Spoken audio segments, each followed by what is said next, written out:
என்ன நண்பர்களே, எல்லோரும் எப்படி இருக்கீங்க? எல்லாரும் இறைவன் அருளால் நல்லா இருப்பீங்கன்னு நம்புகிறேன். வாங்க பதிவுக்குள்ளே போகலாம். இன்றைக்கி நாம் ஒரு மாபெரும் வரலாற்று பயணத்தை தொடங்க போகிறோம். சென்னைன்னு சொன்னாலே மெரினா பீச்சு தான் ஞாபகம் வரும். ஆனால் அந்த பீச்சுக்கு 1 கிலோமீட்டர் தூரத்தில் 1500 வருஷ வரலாற்றை தாங்கி ஒரு பிரம்மாண்டம் நின்றுக்கிட்டு இருக்குது. அதுதான் திருவல்லிக்கேணி பார்த்தசாரதி கோவில். அது என்ன மீச வச்ச பெருமாள்? ஏன் இங்கே மட்டும் சாமிக்கு முகத்தில் தழும்பு இருக்குது? வாங்க ஒரு தோழியாக இன்னைக்கு இந்த கோவிலோட ரகசியங்களை உங்களுக்கு சொல்கிறேன். முதல்ல பெயர் காரணம். இந்த ஊருக்கு ஏன் அல்லிக்கேணின்னு பெயர் வந்துச்சுன்னு பார்ப்போம். இங்கே இருக்கிற புனிதமான குளத்துக்கு கைரவினி அப்படின்னு பேர். இந்த குளத்தில் ஒரு காலத்தில் அல்லி மலர்கள் நிறைய இருந்ததாம். அல்லி மலர்கள் பூத்திருந்த கேணி அப்படிங்கிறதுனால இது அல்லிக்கேணி ஆயிடுச்சு. புராணப்படி மகாலட்சுமி தாயாரே இந்த குளத்தில் அல்லி மலரில் தான் குழந்தையாக அவதரிச்சாங்கன்னு சொல்லப்படுது. அடுத்ததான் 108 திவ்ய தேசங்களும் ஆழ்வார்களும். வைணவத்தில் 108 திவ்ய தேசங்கள் ரொம்ப முக்கியம். அதில் இந்த தலம் ரொம்ப விசேஷமானது. 8ஆம் நூற்றாண்டில் வாழ்ந்த திருமங்கை ஆழ்வார், பேயாழ்வார், நம்மாழ்வார்னு பெரிய மகான்கள் எல்லாம் இங்கே வந்து பாடியிருக்காங்க. திருமங்கை ஆழ்வார் சொல்லும்போது, இந்த கோவிலில் ஒரு முறை தரிசித்தாலே போதும், உங்களுக்கு நேரடியான வைகுண்ட பதிவு கிடைக்கும்னு சொல்லியிருக்கார். அந்த அளவுக்கு புனிதமான இடம் இது. அடுத்ததாக மகாபாரத போர்க்களம் மற்றும் மீசை ரகசியம். இப்போ முக்கியமான விஷயத்துக்கு வருவோம்.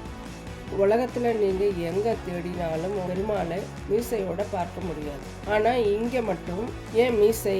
ஏன்னா மகாபாரத போரில் கண்ணன் ஆயுதம் ஏந்தாமல் அர்ஜுனனுக்கு தேரோட்டியாக இருந்த கோலத்தில் இங்கே காட்சி தர்றார். ஒரு போர் வீரனுக்கே உரிய அந்த தோரணையே மக்கள்கிட்ட கொண்டு வரணும்னு தான் அவருக்கு இங்கே கம்பீரமான மீசை இருக்குது. அடுத்ததாக உற்சவர் சிலையில் பார்த்திங்கன்னா முகம் முழுக்க சின்ன சின்ன தழும்புகள் இருக்கும்.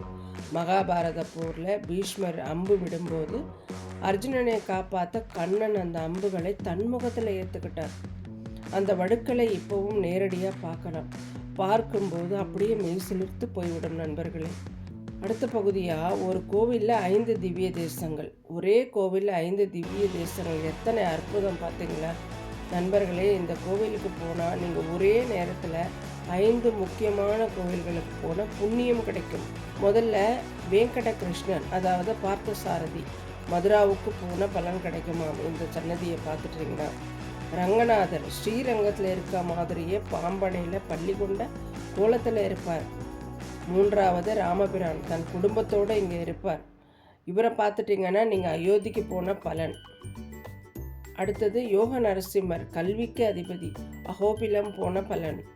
வரதராஜர் காஞ்சிபுரம் போன பலன். இப்படி 5 அவதாரங்களையும் ஒரே இடத்துல பார்க்கறது அதிசயம் இல்லையா? எத்தனை அற்புதம் பார்த்தீங்களா? அடுத்தது 6வது குடும்ப சமேதராய் பெருமாள். பொதுவாக கோவில்களில் தாயார் கூடவோ இல்லை தனியாகவோ தான் காட்சி தருவார். ஆனால் இங்கே மட்டும்தான் தன் தந்தை வசுதேவர், தம்பி சத்தியகி, மகன் பிரத்யும்னன், பேரன் அனிருத்தன் என 3 தலைமுறையாக குடும்பத்தோட காட்சி தர்றார். குடும்ப ஒற்றுமைக்கு இந்த சன்னதி ரொம்ப முக்கியம். அடுத்தது சர்க்கரை பொங்கல் மற்றும் மருத்துவ ரகசியம்.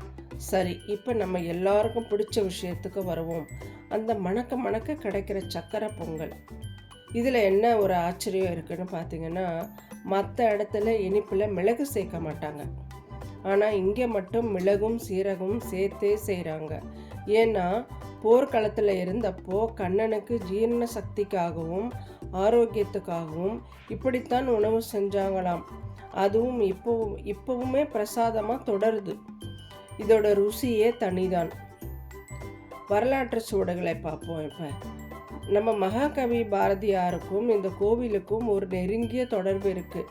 அவர் இங்கே இருக்கிற கஜேந்திரன் அப்படிங்கிற யானைக்கு தினமும் பழம் கொடுப்பாராம். ஒரு நாள் அந்த யானை அவரை தள்ளிவிட்ட அந்த துயரமான சம்பவம் நடந்தது இங்கே தான். இது போல பல வரலாற்று நினைவுகள் இங்கே இருக்குது. கல்வெட்டு ரகசியங்கள். கடைசியாக ஒரு வரலாற்று தகவல் நண்பர்களே. இந்த கோவில் 1500 வருஷ பழமையானதுன்னு நமக்கு தெரியும். ஆனால் இங்கே இருக்கிற கல்வெட்டுகளில் பல்லவ மன்னன், தந்திவர்மன் காலத்து தகவல்கள் இப்போவும் இருக்குது. அதாவது அந்த காலத்தில் எப்படி வரி வசூலித்தாங்க, கோயிலை எப்படி பராமரித்தாங்கன்னு ஒரு முழுமையான சரித்திரமே இந்த கற்களில் செதுக்கப்பட்டு இருக்கு. ஆன்மீகம் மட்டும் இல்லாமல் வரலாற்றை விரும்புகிறவங்களுக்கும் இது ஒரு பெரிய பொக்கிஷம்னே சொல்லலாம். பார்த்தீங்களா நண்பர்களே, ஒரு கோவிலுக்கு பின்னாடி இவ்வளவு கதைகளும் ரகசியங்களும் இருக்குது. நீங்கள் சென்னைக்கு வந்தீங்கன்னா மறக்காமல் திருவல்லிக்கேணி பார்த்தசாரதியை தரிசனம் பண்ணுங்கள். உங்கள் வாழ்க்கையில் ஒரு பெரிய மாற்றம் கிடைக்கும். இந்த தகவல் உங்களுக்கு பிடித்திருந்தால் நம்ம சேனலை சப்ஸ்கிரைப் பண்ணுங்கள், நம்ம நண்பர்களுக்கும் ஷேர் பண்ணுங்கள். அடுத்த வாரம் ஒரு கோவில் தொடரில் நாம் தஞ்சை பெரிய கோவிலை பற்றி பார்க்க போகிறோம்.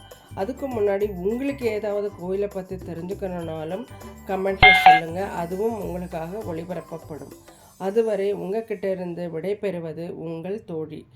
நன்றி. வாழ்க வளமுடன்.